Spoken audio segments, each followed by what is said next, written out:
ये कहानी है 1919 के तीसरे एंग्लो अफगान लड़ाई की, जब अफगानिस्तान ने ब्रिटिश हुकूमत के खिलाफ मोर्चा छेड़ दिया था। अंग्रेजों ने इस विद्रोह को दबाने के लिए ब्रिटिश भारतीय सेना को भेजा था, जिसका एक हिस्सा था गढ़वाल रेजिमेंट।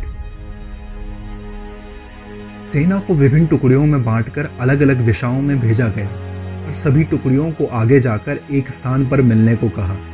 लेकिन चित्राल अफगानिस्तान सीमा में तैनात गढ़वाल राइफल की एक टुकड़ी अपना रास्ता भटक गई।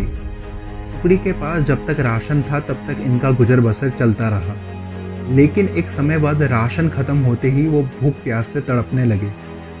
दुश्मनों से बचकर वो अफगानिस्तान के बीहड़ और घने जंगलों में भटक रहे थे। एक रात जंगल में भटकते हुए सैनिकों को झाड़ियों से कुछ आहट महसूस हुई। अचानक हुई इस हलचल से सैनिक चौकन्ना हो गए। सभी अपनी बंदूक ताने खड़े हो गए, लेकिन तभी झाड़ियों से एक भीमकाय लंबी दाढ़ी वाला जंगली बकरा निकलकर उनके सामने आता है। विशाल शरीर वाले इस बकरे को देखकर कई दिनों से भूखे सैनिकों ने उसे अपने खाने बनाने का फैसला लिया। वे बकरे को मारने के लिए उसकी तरफ बढ़े, लेकिन बकरा उन्हें टकटकी लगाए देख रहा था, मानो वो उनकी परिस्थिति को समझ रहा हो। सैनिक हाथ में चाकू लिए उसकी ओर बढ़ने लगे। जैसे ही सैनिक बकरे के पास पहुंचे, बकरा धीरे धीरे अपने कदम वापस उन झाड़ियों की ओर बढ़ाने लगा जहां से वो निकला था। सैनिक उसका पीछा करते करते एक बड़े मैदान में जा पहुंचे, जहां बकरा रुककर अपने पैरों से मिट्टी हटाने लगा। बकरे की यह हरकत देखकर वे हैरान हो गए। बकरा लगातार पैरों से मिट्टी खोदे जा रहा था। थोड़ी ही देर में जमीन में दबे आलू नजर आने लगे। ये देख कई दिनों से भूखे सैनिक खुश हो गए और वे भी मिट्टी खोदने में जुट गए। कुछ समय बाद उन्हें वहां से ढेर सारे आलू इकट्ठा किए। दरअसल बकरा जिस मैदान पर मिट्टी खोद रहा था वो एक आलू का बड़ा खेत था। वहां से प्राप्त आलूओं की मात्रा इतनी थी कि सैनिक अगले कुछ दिनों तक आसानी से इस बीहड़ इलाके में बचे रह सकते थे। अगर उस समय सैनिक बकरे को अपना भोजन बना लेते तो शायद उनका एक वक्त का काम चल जाता, लेकिन उनके लिए आगे गुजर बसर करना मुश्किल हो जाता।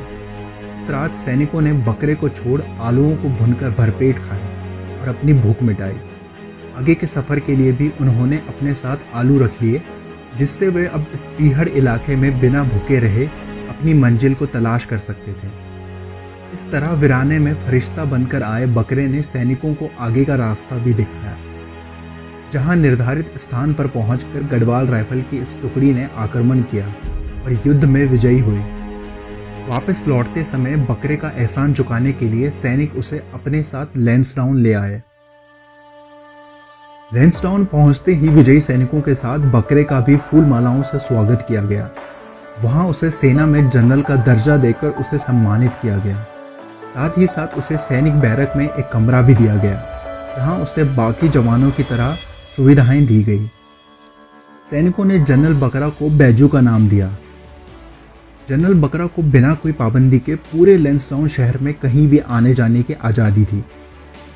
अगर वह बाजार में कोई चीज खाने भी लगता तो कोई उसे रोकता नहीं था, बल्कि दुकानदार उसका बिल बनाकर सेना को दे आते, जहां उनका भुगतान हो जाता।